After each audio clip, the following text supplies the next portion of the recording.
আলহামদুলিল্লাহি রাব্বিল আলামিন ওয়াসসালাতু ওয়াসসালামু আলা সাইয়্যিদিল মুরসালিন আম্মা বা'দ ফাআউযু বিল্লাহি মিনাশ শাইতানির রাজীম বিসমিল্লাহির রহমানির রহিম আসসালাতু ওয়াসসালামু আলাইকা ইয়া রাসূলাল্লাহ আসসালাতু ওয়াসসালামু আলাইকা ইয়া হাবিবাল্লাহ আসসালাতু ওয়াসসালামু আলাইকা ইয়া নবিয়াল্লাহ ওয়া আলা আলিকা ওয়া আসহাবিকা ইয়া নূরাল্লাহ।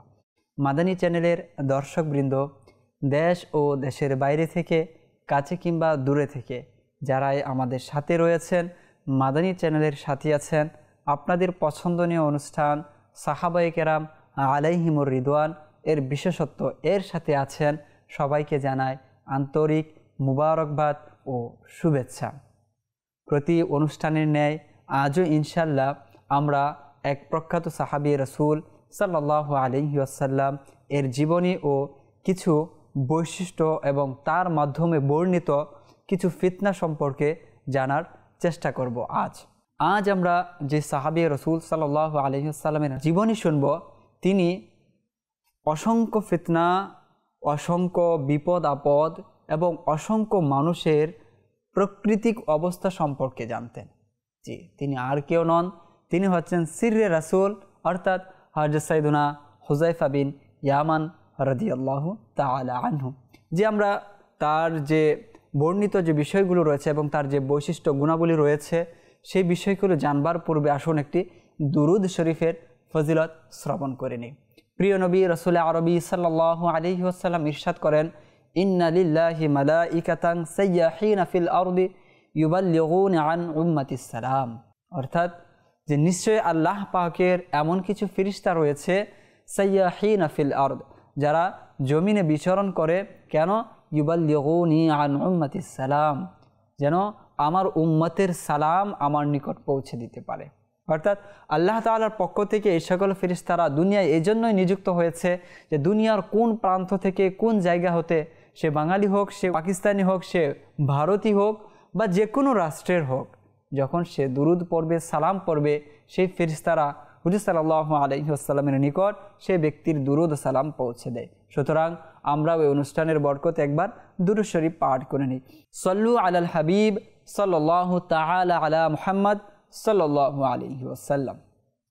জি, আমরা ইতিমধ্যে শুনে নিয়েছি। আজ আমরা সিররে রাসূল হযরত সাইয়েদুনা হুযায়ফা বিন ইয়ামান রাদিয়াল্লাহু তাআলা আনহু এর কিছু গুণাবলী, কিছু বৈশিষ্ট্য এবং তার কিছু জীবনের দিক সম্পর্কে জানার চেষ্টা করব। হযরত সাইয়েদুনা হুযায়ফা বিন ইয়ামান রাদিয়াল্লাহু তাআলা আনহুর অন্যতম বৈশিষ্ট্য হচ্ছে যে সকল সাহাবায়ে কেরাম বা অন্যান্য যে সকল সাহাবায়ে কেরাম হুজুর সাল্লাল্লাহু আলাইহি ওয়াসাল্লামের নিকট প্রশ্ন করতেন, তখন সচরাচর সে সকল সাহাবায়ে কেরাম কল্যাণের কোনো বিষয় সম্পর্কে প্রশ্ন করতেন বা নিজের জন্য কি কল্যাণকর রয়েছে, কোন বিষয়টির উপর আমল করলে পরে নিজের জন্য কল্যাণ হবে, সে বিষয় সম্পর্কে প্রশ্ন করতেন। কিন্তু হুযায়ফা বিন ইয়ামান রাদিয়াল্লাহু তাআলা আনহু এই ক্ষেত্রে একটু ব্যতিক্রম ছিলেন। তিনি সবসময় ওই বিষয় সম্পর্কে জানার চেষ্টা করতেন যে আসলে ব্যক্তির জন্য অকল্যাণকর বিষয় কোনটা রয়েছে, আর তিনি সেই বিষয়টা জেনে সেই বিষয়টা থেকে বেঁচে থাকার চেষ্টা করতেন, সেই বিষয়টা থেকে তিনি বাঁচার চেষ্টা করতেন। হুযায়ফা বিন ইয়ামান রাদিয়াল্লাহু তাআলা আনহু তিনি যে আমাদের জন্য কিছু আগাম বার্তা, কিছু অগ্রিম বার্তা, কিছু সতর্ক বার্তা হুজুর সাল্লাল্লাহু আলাইহি ওয়াসাল্লামের মাধ্যমে প্রকাশ করেছেন, সেই বিষয়গুলো এখনও পর্যন্ত আমাদের জন্য অত্যন্ত পথ প্রদর্শক, দিক নির্দেশনা প্রদান করে, কোন পথে চললে আমাদের জন্য কল্যাণ রয়েছে, কোন পথে চললে আমাদের জন্য অকল্যাণ রয়েছে, কোন বিষয়ের সম্মুখীন হলে সেই মুহূর্তে আমাদের জন্য করণীয় কী রয়েছে, বর্জনীয় কী রয়েছে এবং কোন বিষয়কে আমাদেরকে আঁকড়ে ধরে থাকতে হবে, সেই বিষয়টি আমরা তার বর্ণনা থেকে পাই, যা এই যুগে, বর্তমান যুগে সবচেয়ে বেশি আমাদের জন্য কার্যকরী। আমরা অনেক সময় প্রশ্ন করি যে এই ফিতনার জমানায়, এই যুগে মানুষ নানান ধরনের কথা বলে, কার কথা অনুসরণ করব, কার কথা আমরা মেনে চলব? কিন্তু হুযায়ফা বিন ইয়ামান রাদিয়াল্লাহু তাআলা আনহু হুজুর সাল্লাল্লাহু আলাইহি ওয়াসাল্লাম এর থেকে জিজ্ঞাসা করে করে তিনি সেই বিষয়ে অনেক আগেই বলে দিয়েছেন, অনেক আগে আমাদের জন্য দিক নির্দেশনা দেওয়া হয়েছে, আর সেই দিক নির্দেশনা সম্পর্কে আজ আমরা কিছু জানার চেষ্টা করব। হযরত সাইয়েদুনা হুযায়ফা রাদিয়াল্লাহু তাআলা আনহু বলেন যে আমরা কতিপয় মানুষ বা কতিপয় সাহাবায়ে কেরাম আমরা হযরত সাইয়েদুনা উমর ফারুক রাদিয়াল্লাহু তাআলা আনহু এর দরবারে উপস্থিত ছিলাম। আর তখনই হযরত সাইয়্যিদুনা উমর ফারুক রাদিয়াল্লাহু তাআলা আনহু উপস্থিত যারা ছিলেন তাদের সকলকে উদ্দেশ্য করে একটি প্রশ্ন ছুড়ে দিলেন। তিনি প্রশ্ন করলেন যে তোমাদের মধ্যে কে এমন আছো যে হুজুর সাল্লাল্লাহু আলাইহি ওয়াসাল্লামের মধ্য থেকে এরকম হাদিস শুনেছ যে হুজুর সাল্লাল্লাহু আলাইহি ওয়াসাল্লাম ইরশাদ করেছেন যে সমুদ্রর ঢেউয়ের মতো ফিতনা তোমাদের সম্মুখে আসবে, সমুদ্র যেভাবে ঢেউ তুলে অনুরূপ ফিতনা তোমাদের সম্মুখে আসবে। তো এই ফিতনা সম্পর্কে তোমাদের মধ্যে কে হুজুর সাল্লাল্লাহু আলাইহি ওয়াসাল্লাম থেকে হাদিস শুনেছ? এই প্রশ্নটা হযরত সাইয়্যিদুনা ওমর ফারুক রাদিয়াল্লাহু তাআলা আনহু সাহাবায়ে কেরামদেরকে করলেন। আর সেখানে আরও বেশ কিছু সাহাবায়ে কেরাম ছিলেন, সাইয়্যিদুনা হুযায়ফা বিন ইয়ামান রাদিয়াল্লাহু তাআলা আনহু সহ। তখন হুযায়ফা বিন ইয়ামান রাদিয়াল্লাহু তাআলা আনহু চারিদিকে তাকিয়ে দেখেন যে কেউ কোনো কথা বলছে না, বা এই বিষয় কারো কোনো কিছু জানা আছে কিনা সেই বিষয়টা তিনি বুঝতে পারছেন না, কোনো কথা বলছে না কেউ। তখন তিনি বুঝতে পেরে গেলেন যে এই প্রশ্ন দ্বারা উদ্দেশ্য হচ্ছে যে হযরত আমিরুল মুমিনিন উমর ফারুক রাদিয়াল্লাহু তাআলা আনহু এই যে প্রশ্নটা করেছেন, এই প্রশ্ন দ্বারা উদ্দেশ্যই হচ্ছে হুযায়ফা বিন ইয়ামান। তিনি নিজেই বলছেন যে এই প্রশ্ন দ্বারা তিনি আমাকে বুঝিয়েছেন, আমি যেন এই প্রশ্নের উত্তর প্রদান করি। আর এর একটি পিছনে কারণও ছিল, আমরা ইতিহাসের ঘটনায় বা বিভিন্ন ঘটনাবলীর কিতাবের মধ্যে পেয়ে থাকি যে হযরত সাইয়্যিদুনা উমর ফারুক রাদিয়াল্লাহু তাআলা আনহু যখন কোনো ব্যক্তির জানাজায় অংশগ্রহণ করবেন বা কারো জানাজার নামাজ পড়াবেন, তখন তিনি প্রথমে হযরত সাইয়্যিদুনা হুযায়ফা বিন ইয়ামান রাদিয়াল্লাহু তাআলা আনহুর সাথে সাক্ষাৎ করতেন। এর কারণ কি ছিল? এর কারণ ছিল যে কিতাবের মধ্যে আল্লাহ পাক আয়াত নাজিল করেছেন, বিসমিল্লাহির রহমানির রহিম, ওয়ালা তুসাল্লি আলা আহাদিহিম মিনহুম মাতা আবাদা। কেননা আল্লাহ পাক কোরআনে পাকের মধ্যে ইরশাদ করেছেন যে অমুসলিমদের মধ্যে, মুনাফিকের মধ্যে হতে যদি কেউ মারা যায় তখন তোমরা তার জানাজার নামাজ পড়িও না। তো আল্লাহ পাক আয়াত নাজিল করেছেন। আর এই মুনাফিকদের ব্যাপারে, তাদের বৈশিষ্ট্য সম্পর্কে, এই ব্যাপারে সর্বাধিক যার জ্ঞান ছিল সেটা হচ্ছে হুযায়ফা বিন ইয়ামান রাদিয়াল্লাহু তাআলা আনহু। তিনি এই গোপন গোপন বিষয়গুলো হুজুর সাল্লাল্লাহু আলাইহি ওয়াসাল্লামের কাছ থেকে প্রশ্ন করে করে জেনে নিয়েছিলেন। আর উমর ফারুক রাদিয়াল্লাহু তাআলা আনহু জানেন যে মানুষের এই অবস্থা সম্পর্কে, কে মুনাফিক কে মুসলিম, কে ইসলামের পক্ষে কে ইসলামের বিপক্ষে, কে ইসলামের জন্য নিজের জীবনকে উৎসর্গ করবে, কে ইসলামকে যখন মানুষের প্রয়োজন, যখন শক্তির প্রয়োজন সেই সময় ছেড়ে চলে যাবে। এই বিষয়গুলো, ওই ব্যক্তিদের নামগুলো সবচেয়ে বেশি যার জানা ছিল এটা হচ্ছে হুযায়ফা বিন ইয়ামান রাদিয়াল্লাহু তাআলা আনহু। আর এই কিয়ামত, ফিতনা, এই বিষয়গুলো সম্পর্কে সবচেয়ে বেশি যে প্রশ্ন করেছে সেটা হচ্ছে হুযায়ফা বিন ইয়ামান রাদিয়াল্লাহু তাআলা আনহু। এই বিষয়গুলো উমর ফারুক রাদিয়াল্লাহু তাআলা আনহুর জানা ছিল। আর এই জন্যই তিনি সেখানেও প্রশ্ন করলেন যে ফিতনা সম্পর্কে হুজুর সাল্লাল্লাহু আলাইহি ওয়াসাল্লাম থেকে কে হাদিস শুনেছে। আর এদিকে তিনি কখনো কোনো মৃতকে জানাজা পড়ানোর প্রয়োজন হলে বা জানাজা অংশগ্রহণ করার প্রয়োজন হলে আগে থেকেই তিনি পরামর্শ নিতেন যে এই ব্যক্তির জানাজায় কি যাওয়া যাবে। কেননা আল্লাহ পাক তো আয়াত নাজিল করেছেন যে মুসলিমের জানাজার নামাজ পড়া যাবে না। তখন সাইয়্যিদুনা হুযায়ফা বিন ইয়ামান রাদিয়াল্লাহু তাআলা আনহু বলতেন যে হ্যাঁ যাওয়া যাবে, বা কারো ক্ষেত্রে বলতেন যাওয়া যাবে না। তো এই বিষয়গুলো হুযায়ফা বিন ইয়ামান রাদিয়াল্লাহু তাআলা আনহুর মধ্যে ছিল। তো অনুরূপভাবে এখানেও আমরা দেখি যে হযরত সাইয়্যিদুনা ওমর ফারুক রাদিয়াল্লাহু তাআলা আনহুর যে প্রশ্ন করার উদ্দেশ্য ছিল হুযায়ফা বিন ইয়ামান রাদিয়াল্লাহু তাআলা আনহু, তখন তিনি বলতে আরম্ভ করলেন যে হ্যাঁ হুজুর সাল্লাল্লাহু আলাইহি ওয়াসাল্লামের কাছ থেকে এরকম আমি শুনেছি, তিনি ইরশাদ করেছেন যে সমুদ্র ঢেউয়ের মতো ফিতনা মানুষের মাঝে দেখা দেবে। তিনি বলেন যে আল্লাহ রাসূল সাল্লাল্লাহু আলাইহি ওয়াসাল্লাম বলেছেন যে অতি শীঘ্রই অন্তরগুলোর মাঝে ফিতনা এমনভাবে ছড়িয়ে যাবে যেভাবে কর্তিত ফসল জমিনে ছড়িয়ে দেওয়া হয়। অর্থাৎ আমরা কোনো ফসল কাটার পর, আমরা কোনো শস্য বা ফসল যখন আমরা উৎপাদন করি তখন সেটা কেটে কী করি, জমিনের মধ্যে বিছিয়ে দেয়। তখন সেই সম্পূর্ণ জমিন কিন্তু ফসলে ভরা থাকে বা ফসলের মধ্যে ছড়িয়ে দেওয়া হয়। তো অনুরূপভাবে বলা হচ্ছে যেমনভাবে সম্পূর্ণ জমিন, কর্তিত ফসল জমিনে ছড়িয়ে যায়, অনুরূপভাবে ফিতনাও এরকমভাবে একটা সময় আসবে যে মানুষের অন্তরগুলো পরিপূর্ণ হয়ে যাবে, সম্পূর্ণ অন্তরে ফিতনা ছড়িয়ে যাবে। অতঃপর বলা হলো যে সকল অন্তরগুলো এই ফিতনাকে অপছন্দ করবে সেই সকল অন্তরগুলোর মধ্যে এক ধরনের সাদা নুক্তা লাগিয়ে দেওয়া হবে। আর যে অন্তরগুলো এই ফিতনাকে ভালোবাসবে, পছন্দ করবে, সেই অন্তরগুলোর মধ্যে কালো সিল মেরে দেওয়া হবে। আর অতঃপর তিনি বলেন যে এইভাবে অন্তরগুলো দুই ভাগে বিভক্ত হয়ে যাবে। প্রকৃতপক্ষে এরকমই যে অন্তরগুলো ফিতনাকে অপছন্দ করবে সে অন্তরগুলোর মধ্যে নূরের সাদা নুক্তা লাগিয়ে দেওয়া হবে। আর যে অন্তরগুলো ফিতনাকে পছন্দ করবে, অশ্লীলতাকে পছন্দ করবে, সে অন্তরগুলোর মধ্যে কালো মোহর লাগিয়ে দেওয়া হবে, কালো সিল মেরে দেওয়া হবে। আর এইভাবে অন্তরগুলো কি হয়ে যাবে? দুই ভাগে বিভক্ত হয়ে যাবে। অতঃপর তিনি আরও বলেন যে অন্তরগুলোতে সাদা নোক্তা দেওয়া হবে সেই অন্তরগুলোর অবস্থা এরকম হবে যে সাদা মার্বল পাথরের মতো হবে সেই অন্তরগুলোর মাহাত্ম্য মর্যাদা সাদা যে মার্বেল পাথর রয়েছে, যেভাবে মানুষের নিকট এগুলোর মর্যাদা রয়েছে, যেভাবে মানুষ এগুলোকে মূল্যবান সম্পদ মনে করে, অনুরূপভাবে ইসলামের মধ্যে, অনুরূপভাবে ধর্মের মধ্যে, দ্বীনের মধ্যে সেই অন্তরগুলো হচ্ছে সাদা মার্বল পাথরের ন্যায়। আর এই অন্তরগুলোর অবস্থা হবে এরকম যে আসমান জমিন যতদিন পর্যন্ত প্রতিষ্ঠিত থাকবে ততদিন পর্যন্ত এই অন্তরগুলো কখনো পথভ্রষ্ট হবে না, এই অন্তরগুলোর কোনো ক্ষতি করতে পারবে না। দুনিয়া যাই কিছু হয়ে যাক, দুনিয়াতে যত কিছুই হোক, যত ভ্রষ্টতা চলে আসুক, যত অশ্লীলতা চলে আসুক, এই অন্তরগুলো কখনো পরিবর্তন হবে না, এই অন্তরগুলোর কখনো ক্ষতি করতে পারবে না। আবার যেই অন্তরগুলো ফিতনাকে পছন্দ করে সেই অন্তরগুলো হবে কালো, সেই অন্তরগুলো হবে ছায়ের মতো, সেই অন্তরগুলো হবে এক ধরনের মাটির কলসের মতো, যে মাটির কলসটি উল্টো থাকে, অর্থাৎ এক পাশ কাত হয়ে থাকে। তখন এক ব্যক্তি আর ব্যাখ্যা করেন যে এই অন্তরগুলো যেগুলো ফিতনাকে পছন্দ করে, যে মাটির কলসের মতো উল্টে থাকা, এক পাশ কাত হয়ে থাকা, এর দ্বারা উদ্দেশ্য কি? বলে এর দ্বারা উদ্দেশ্য হচ্ছে তারা ভালোকে ভালোভাবে জানবে না, মন্দকে গ্রহণ করে নিবে এবং তাদের মন যা চায় সেই অনুযায়ী তারা জীবন পরিচালনা করবে।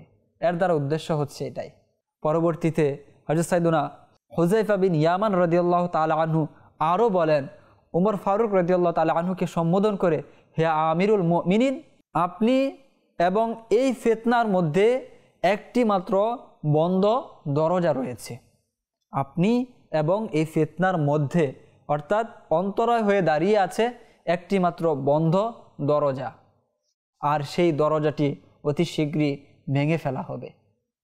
তখন আমিরুল মুমিনিন হযরত সাইয়েদনা ওমর ফারুক রাদিয়াল্লাহু তাআলা আনহু বললেন, সত্যি সেটা ভেঙে ফেলা হবে? তখন তিনি বললেন, জি হ্যাঁ, এটা ভেঙে ফেলা হবে। তখন তিনি বললেন, ভেঙে ফেলা হবে নাকি সেই দরজাটাকে উন্মুক্ত করা হবে, আবার যদি কেউ চায় বা কোনো শক্তিশালী ব্যক্তি সেটাকে বন্ধ করতে পারবে? তিনি বললেন, না, সেই দরজাটা প্রকৃতপক্ষে ভেঙে ফেলা হবে। আর সেই যে বন্ধ দরজাটি সেটি হচ্ছে একটি মানুষ, একটি মানব, আর সেই ব্যক্তিকে শহীদ করা হবে অথবা তিনি ইন্তিকাল করবেন। আর তার শহীদ হওয়ার মাধ্যমে, তার ইন্তিকালের মাধ্যমে মূলত দরজাটি ভেঙে যাবে, অর্থাৎ ফিতনা তখন আসতে শুরু করবে। তো এই হাদিসের মধ্যে ফিতনা সম্পর্কে আমাদেরকে আগাম বার্তা দেওয়া হচ্ছে যে ফিতনা কোনো দরজা উন্মুক্ত হওয়ার মতো না, যে একটা ফিতনা আসলো আর দরজা বন্ধ করে দেওয়া হলো আর ফিতনা আসবে না, এরকম নয়। যে সেই ব্যক্তি শাহাদত বরণ করার পর, সেই ব্যক্তির ওফাতের পর সেই দরজাটাই মূলত ফিতনার দরজাটাই ভেঙে যাবে, অতঃপর ফিতনা আসতেই থাকবে, আসতেই থাকবে, সেটার বন্ধ হওয়ার মতো, বন্ধ করার মতো কোনো কিছু থাকবে না, প্রতিনিয়ত ফিতনা আসবে। তো এখানে দুই ধরনের হৃদয়ের কথা বলা হয়েছে এবং তিনটি যুগের কথা বলা হয়েছে। দুই ধরনের হৃদয় হচ্ছে, এক ধরনের হৃদয় হচ্ছে ওই হৃদয় যে হৃদয়গুলো ফিতনাকে অপছন্দ করে। আজও কিন্তু প্রকৃতপক্ষে আমরা এরকমটাই দেখতে পাই। কিছু মানুষ সমাজে এরকম রয়েছে যারা অশ্লীলতা, বেহায়াপনা, বিভিন্ন ধরনের যে অপকর্ম রয়েছে, রাহাজানি, নির্যাতন, নিপীড়ন, এই যে লোক ঠকানো, চোরাকার বাড়ি, এই যে কাজগুলো রয়েছে, এই যে ফিতনা রয়েছে, এই জিনিসগুলো কোনো মানুষ দেখলে ক্ষোভে ফেটে যান, তাদের মধ্যে এক ধরনের রাগ চলে আসে, তারা রাগান্বিত হয়ে যান, তারা এই বিষয়টাকে বরদাস্ত করতে পারেন না, তারা এই বিষয়গুলোকে এতটাই অপছন্দ করেন যে তাদের চেহারা দেখলে, তাদের কাজ দেখলেই বুঝে চলে আসে।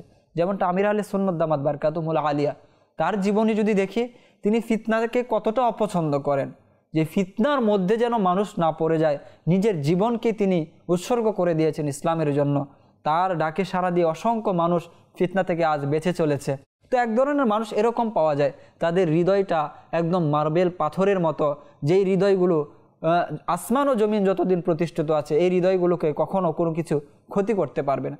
আরেক শ্রেণীর মানুষ আমরা জগতে দেখতে পাই যারা ফিতনাকে পছন্দ করে, ফিতনাকে ভালোবাসে।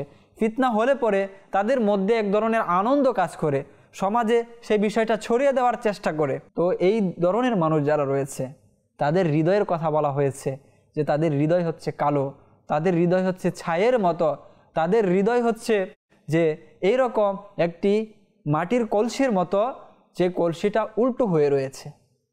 আল্লাহ তাআলা আমাদেরকে সেই হৃদয় থেকে আমাদের হৃদয়কে হিফাজত করুক, এবং যে হৃদয়ের কথা বলা হয়েছে, যে হৃদয়গুলো ফিতনাকে অপছন্দ করবে, সেই হৃদয় আমাদেরকে আল্লাহ পাক, সেই কলব আল্লাহ পাক আমাদেরকে দান করুন। তাছাড়া এই হাদিসের দ্বিতীয় অংশে বলা হয়েছে যে 3টি যুগ মূলত রয়েছে। এক হচ্ছে হযরত সাইয়েদুনা আমিরুল মুমিনিন ওমর ফারুক রাদিয়াল্লাহু তাআলা আনহু, তার যুগ। তিনি তো সেভ জোনে আছেন। মাঝখানে হচ্ছে আরও একজন ব্যক্তি যার ইন্তেকালের মাধ্যমে, শাহাদাতের মাধ্যমে এর পরপরই ফিতনার যুগটা চলে আসবে। আর সেই যে ব্যক্তিটা রয়েছেন তিনি হচ্ছেন মূলত দরজা হিসাবে।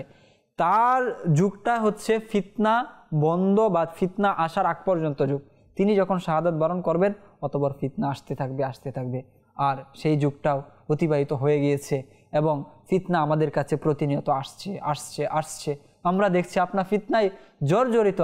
আমরা যদিও চাইছি মাদানী চ্যানেল দেখে আমরা গুনাহ থেকে বেঁচে থাকব, আমরা যদিও চাইছি আমার পরিবারকে আমি ইসলাম মোতাবেক পরিচালনা করব, আমিও যদিও চাইছি আমার ছেলেকে আমি ইসলাম মোতাবেক পরিচালনা করব, আমার মেয়েকে ইসলাম মোতাবেক পরিচালনা করব, কিন্তু ফিতনা এমনভাবে চারিদিকে ছড়িয়ে পড়েছে যে আজ অশ্লীলতাকে প্রমোট করা হচ্ছে, আজ চারিদিকে অশ্লীলতার জয়গান, অশ্লীলতা যে অশ্লীল কাজ করে তাকে মানুষ বাহবা দিচ্ছে, তার জন্য অ্যাওয়ার্ডের ব্যবস্থা করা হচ্ছে, তাকে সামাজিকভাবে পুরস্কৃত করা হচ্ছে।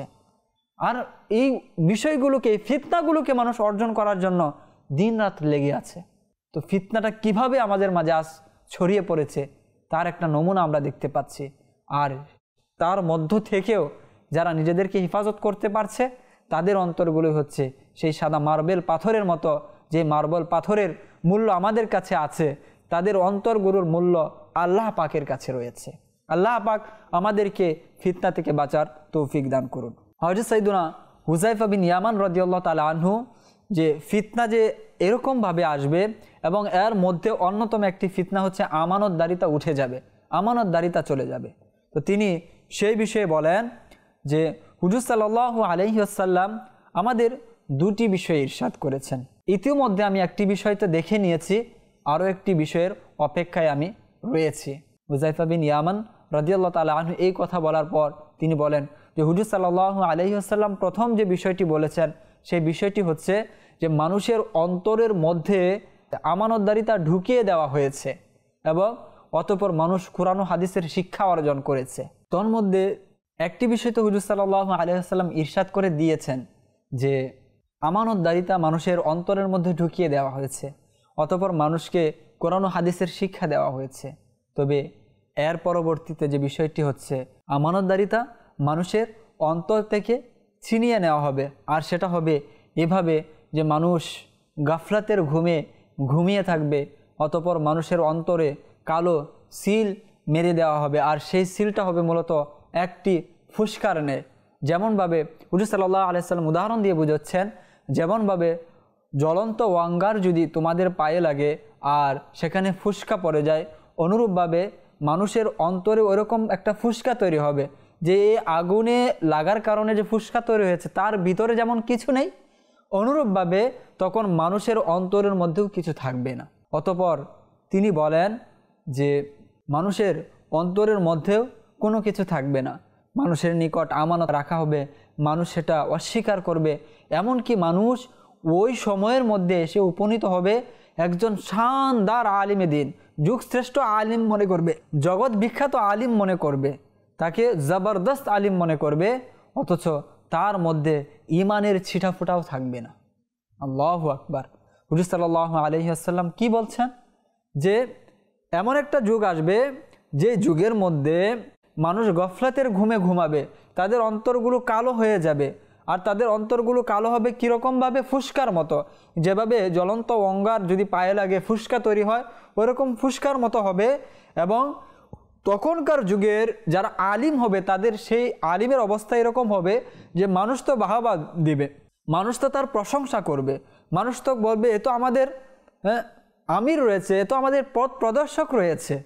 কিন্তু তার ইমানের অবস্থা এরকম হবে যে তার ইমান, যে বলা হয়েছে জবের দানার পরিমাণও তার অন্তর ইমান থাকবে না। আল্লাহু আকবার।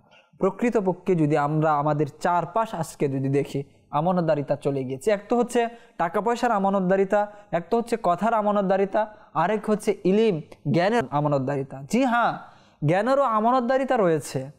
আপনি যে বিষয়টা জানেন, আপনি সত্য জানেন, সত্য জানার পরেও আপনি সত্য প্রকাশ করছেন না।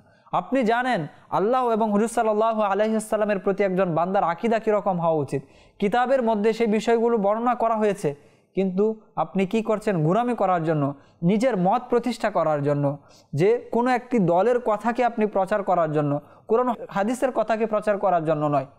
এরকমভাবে মানুষের ইমান নষ্ট করছে, এমনকি নিজের ইমানও ধ্বংস করে দিচ্ছে। হুজুর সাল্লাল্লাহু আলাইহি ওয়াসাল্লাম তো বললেন যে তাদের অন্তরের মধ্যে জবের দানা পরিমাণও ইমান থাকবে না। আর যদি আমরা দেখি সোশ্যাল মিডিয়ার মধ্যে যে কতভাবে মানুষের ইমান নষ্ট করা হচ্ছে, কতভাবে মানুষকে পথভ্রষ্ট করা হচ্ছে, কত ধরনের যুক্তি দেওয়া হচ্ছে, অথচ 1400 বছরে যে সকল পূর্ববর্তী বুজুর্গানে দিন ছিলেন তারা নিজেদের জীবন কিভাবে অতিবাহিত করেছেন, তাদের আকীদা কী ছিল, তাদের বিশ্বাস কী ছিল।